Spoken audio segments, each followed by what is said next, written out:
अस्सलाम वालेकुम। I hope आप सब बिल्कुल ठीक होंगे। तो आज का व्लॉग जो है इसमें मैं आपको दिखाऊंगी कि मेरी बेटी की फ़र्स्ट टाइम जो है कटिंग हो रही है। एक तो जब बेबी पैदा होता है और 7वें दिन जब उसके बाल उतरवाते हैं वो तो एक अलग चीज़ होती है ना। उसके बाद फ़र्स्ट टाइम ही मेरी बेटी की कटिंग हो रही है। बच्चों के बाल बहुत स्लोली आते हैं। 9th मंथ में जाके 10th मंथ में जाके इतने से बाल होते हैं कि वो कानों के ऊपर आने लगते हैं और तंग करने लगते हैं। इसके अलावा बाल इतने ज़्यादा नहीं होते कि बहुत ज़्यादा कटिंग की ज़रूरत पड़े, लेकिन थोड़ी बहुत तराश खराश जो है बच्चों की करवाते रहना चाहिए ताकि बच्चों के बाल जो हैं वो अच्छे से ग्रो हों।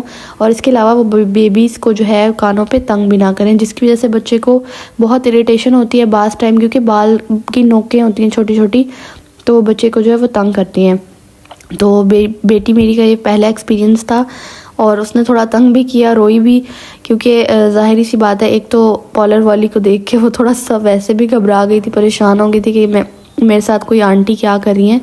मतलब ये ज़ाहिर है बच्चों का एक नेचुरल जो है ये होता है, रिएक्शन होता है जब वो किसी भी अजनबी से मिलते हैं, और ये बहुत ही अच्छी बात होती है। इसका ये मतलब होता है कि आपका बच्चा बिल्कुल नॉर्मली ग्रो कर रहा है। अगर वो किसी को देख के, किसी अजनबी को देख के जो है रिएक्ट करता है और रोने लग जाता है या घबरा जाता है या फिर आपसे दूर नहीं होता, तो ये बहुत ही अच्छी बात होती है कि आपका बच्चा ज़हीन है, उसका जहन अच्छे से काम कर रहा है। यहाँ पे बेटी मेरी बहुत ज़्यादा रोना स्टार्ट हो गई थी। उसके बाद उसको थोड़े से कार्टून लगा दिए थे ताकि थोड़ी देर वो उसमें बहल जाए। तो कभी कभी बच्चों को स्क्रीन टाइम इसलिए देना पड़ता है मजबूरी की हालत में, लेकिन हर वक्त देना मुनासिब नहीं होता। तो जैसे बच्चा बहुत ज़्यादा रो रहा है तो 1-2 मिनट के लिए आप स्क्रीन दे सकते हैं कि वो फौरी तौर पे उस टाइम बहल जाए, या कोई काम करना है आपने तो 1-2 मिनट से ज़्यादा मैं प्रेफर नहीं करती कि स्क्रीन टाइम बेबी मतलब ले या स्क्रीन देखे, क्योंकि बहुत छोटे बच्चे की आइज़ पे इफ़ेक्ट पड़ सकता है। उसकी कॉग्निटिव डेवलपमेंट, ब्रेन ने जो वर्क करना है, ब्रेन ने जो इधर उधर की चीज़ें एक्सप्लोर करनी है, वो उसको स्क्रीन की ही मतलब आदत हो जाएगी, और ब्रेन खुद से कोई चीज़ें एक्सप्लोर करने की मतलब वो नहीं करेगा, उसको क्यूरियोसिटी नहीं होगी बच्चे के ब्रेन को। तो इस तरह से बच्चे जो है कम ज़हीन होते हैं आजकल, जिस तरह के बेबीज़ हैं कि मतलब उनको एक्सप्लोर करना या चीज़ों को नई चीज़ों की तरफ आने का शौक़ नहीं होता, इंटरेस्ट नहीं होता। कुछ बच्चों में ये चीज़ पाई जाती है जो ज़्यादा स्क्रीन यूज़ करते हैं और बहुत ज़्यादा एडिक्टिव हो जाते हैं इस चीज़ के। तो कोशिश किया करें बच्चों को स्क्रीन कम ही दिया करें। यहाँ पे जी लास्ट डे हर बंदे का ही ईद का कुछ ना कुछ ऐसा रह ही जाता है कि उसने ख़रीदना होता है। बाज़ टाइम ये होता है कि ग्रॉसरी में कुछ रह जाता है, बाज़ टाइम शॉपिंग में कुछ रह जाता है। तो ईद की शॉपिंग बड़े ज़ोरों शोर से होती है, स्पेशली ये वाली ईद जो होती है। बकरा ईद पे तो आपने और तरह से मैनेज करना होता है हर चीज़ों को। छोटी ईद जो होती है ये वाहिद ईद होती है कि जिसमें मतलब हम सब लोग, बच्चे बड़े छोटे और लेडीज़ भी बहुत ज़ोर शोर से तैयारियां करती हैं। और बकरा ईद पे जो है जेंट्स को ये फ़िक्र होती है कि जानवर कौन सा करना है, कब कुर्बानी होगी, किस तरह से बांटना है, और लेडीज़ को ये होता है कि किस तरह से गोश्त संभालना है, उसको क्या तरतीब देनी है, फ्रीज़ कैसे करना है, चीज़ों को मैनेज कैसे करना है, फ्रीज़र में जगह कैसे बनानी है। तो मतलब ये चीज़ें ज़्यादा जहन में चल रही होती हैं। तो ये वाली जो ईद होती है ना, इसमें सब लोग तैयारी करते हैं और सब कुछ ख़रीदते हैं, और मज़ा भी बड़ा आ रहा होता है कि आप मार्केट जा रहे हैं, कुछ ख़रीद रहे हैं, कुछ रह गया है, मतलब इस तरह से। तो अल्लाह ताला के दिए हुए हर जो त्यौहार है उनको एंजॉय करना चाहिए। अच्छा, बहुत सारे लोग ये भी फ़ील करते हैं कि जैसे ही हम बड़े हो जाते हैं ना, यानी ईदें तो बचपन की होती थी। ये वाकई एक मानने की बात है कि ईदें तो बचपन की ही होती थी। अब तो वो वाली बात नहीं रही। अब हमें ये होता है कि बच्चों की चीज़ें ले लें, या फिर अपनी भी उस तरह से हम नहीं लेते जिस तरह बचपन में हमें बहुत ज़्यादा एक शौक़ एक वो होता था।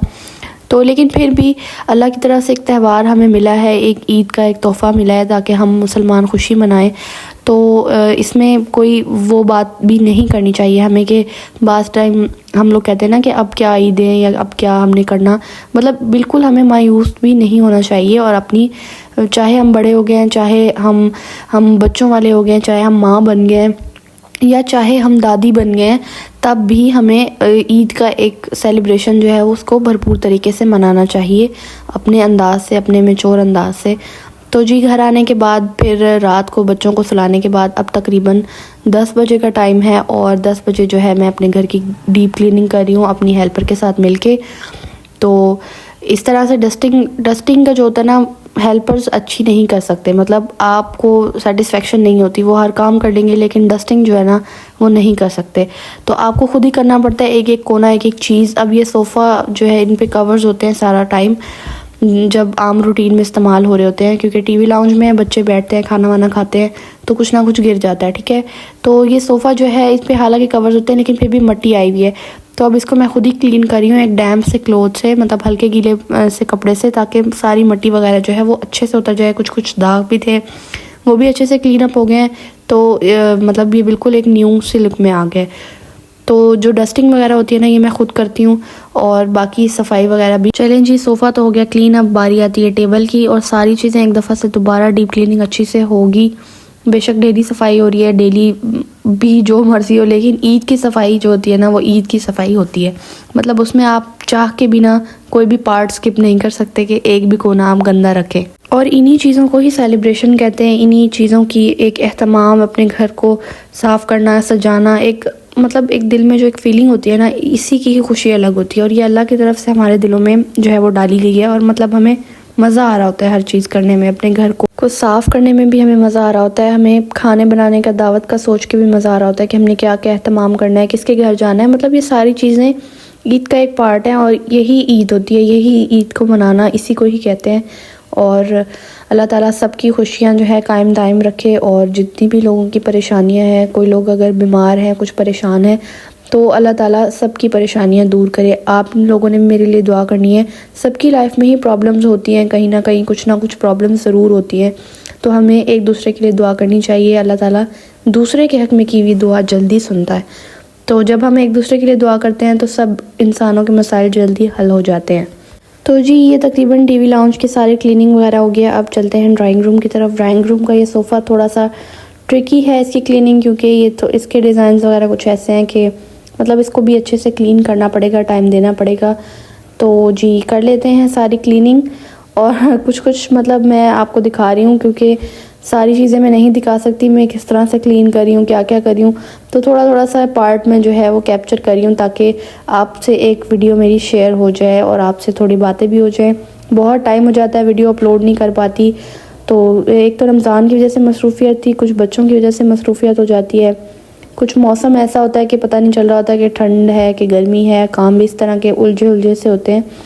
तो जी ये हो गया, मेरा ड्राइंग रूम भी हो गया। अब मैं जो है ये टीवी लाउंज भी सारा क्लीन अप हो गया, सारा जो एक्स्ट्रा सामान था वो मैंने अपने रूम में रख दिया है, क्योंकि मेहमान वगैरह ज़्यादातर रूम्स में नहीं आते अमूमन। और इधर जी इस्त्री स्टैंड रखा हुआ है, ताकि अभी हम ईद के कपड़े वगैरह अपनी इस्त्री करेंगे, वो सेटअप करके रख लेंगे।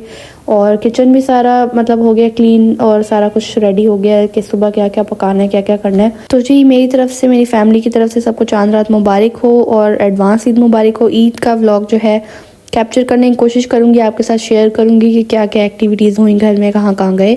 तो इंशाल्लाह मिलते हैं जी नेक्स्ट वीडियो में। अपना अपने फैमिली का ख्याल रखिएगा। अल्लाह हाफिज़।